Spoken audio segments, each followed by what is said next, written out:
അമ്മ വടി ഉണ്ടാക്കി തരുമോ ചോദിച്ചിട്ട് വന്നിട്ടുണ്ടായിരുന്നു കേട്ടോ ഋതുമോള്. എന്നാൽ പിന്നെ ഒന്ന് ട്രൈ ചെയ്ത് നോക്കാമെന്ന് വിചാരിച്ചു. അങ്ങനെ ഞാൻ പൊട്ടാറ്റോ എടുത്ത് തൊലിയൊക്കെ കളഞ്ഞിട്ട് ഞാനിങ്ങനെ നീളനായിട്ട് കട്ട് ചെയ്തെടുത്തിട്ടുണ്ടായിരുന്നു കേട്ടോ. ഒരു ബൗളിൽ ഞാൻ കുറച്ച് ഉപ്പിട്ടിട്ട് വെള്ളം തിളപ്പിക്കാനായിട്ട് വെച്ചിട്ടുണ്ടായിരുന്നു കേട്ടോ. ആ ബൗളിലേക്ക് ഞാൻ അരിഞ്ഞ് വെച്ചിട്ടുള്ള പൊട്ടാറ്റോനൊക്കെ എടുത്ത് ഒറ്റ തട്ടിയിട്ടുണ്ടായിരുന്നു. ആ വെള്ളത്തിൽ ഞാൻ കുറേ സമയം ഒന്നും ഇട്ട് വേവിച്ചിട്ടുണ്ടായിരുന്നില്ല. ഒരു പകുതി വേവിൻ്റെ ഒരു പരിവാകുമ്പോഴേക്കും ഞാനതിനെ കോരി മാറ്റിയിട്ടുണ്ടായിരുന്നു. ഒരു അരിപ്പയിൽ കോരി വെച്ചിട്ടുണ്ടായിരുന്നു, വെള്ളം പാരാനായിട്ടായിരുന്നു കേട്ടോ. ഇതാണ് നമ്മുടെ പരീക്ഷണം കേട്ടോ. വീട്ടിൽ നമ്മുടെ പുട്ടും നൂൽപുട്ടൊക്കെ ഉണ്ടാക്കാനായിട്ട് പൊടിച്ച് വറുത്ത് വെച്ചിട്ടുള്ള അരിപ്പൊടി ഇരിക്കുന്നുണ്ടായിരുന്നു. അതിലേക്കാണ് കേട്ടോ ഞാനിത് എടുത്തിട്ടുണ്ടായിരുന്നത്. പരീക്ഷണം ആയതുകൊണ്ട് തന്നെ ഞാൻ കുറേയൊന്നും എടുത്തിട്ടുണ്ടായിരുന്നില്ല കേട്ടോ. കുറച്ച് അളവിനാണ് ഞാൻ എടുത്തിട്ടുണ്ടായിരുന്നുള്ളൂ. ഓക്കെ ആവുകയാണെന്നുണ്ടെങ്കിൽ ഞാൻ വീണ്ടും ട്രൈ ചെയ്യാമെന്നാണ് വിചാരിച്ചിട്ടുണ്ടായിരുന്നത്.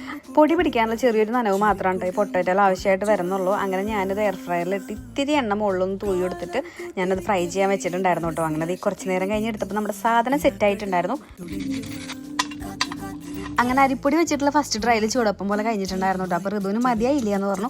അപ്പോൾ ഞാൻ പിന്നെ എനിക്ക് എന്തായാലും ഒരു കോൺഫിഡൻസ് ആയിട്ടുണ്ടായിരുന്നു. അരിപ്പൊടി വെറുതെ പോയില്ലല്ലോ എന്ന് വിചാരിച്ചു. അങ്ങനെ ഞാൻ വീണ്ടും ചെയ്തിട്ടുണ്ടായിരുന്നു കേട്ടോ.